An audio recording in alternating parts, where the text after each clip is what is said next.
हालात बुरे थे मगर रखती थी नवाब बनाकर। हम गरीब थे, ये सिर्फ मेरी मां जानती थी। बड़ी ठोकरें खाकर समझदार हुआ हूं। अब मैं दिल की बातों पर तवज्जो नहीं देता।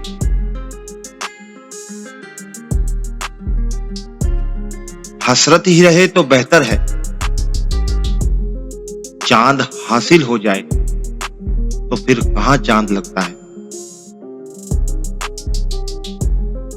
कभी कभी सुकून के लिए सारा जहान नहीं, बल्कि वो एक शख्स ही काफी होता है जिससे मोहब्बत हो।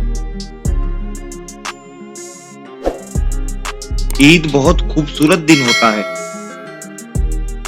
मगर हर ईद पिछली ईद की तरह नहीं होती।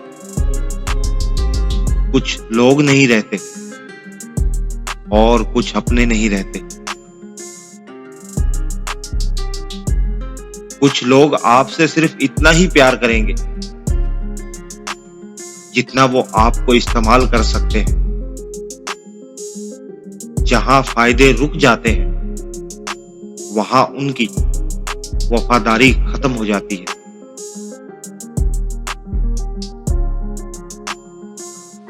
जो दुआ कबूल होने में वक्त लेती है ना,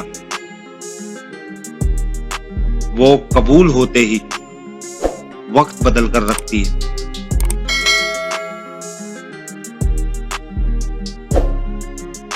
जिंदगी में कभी भी मायूस ना हो, क्योंकि ठोकरें भी इनको लगती हैं जिनको अल्लाह ने थामना हो।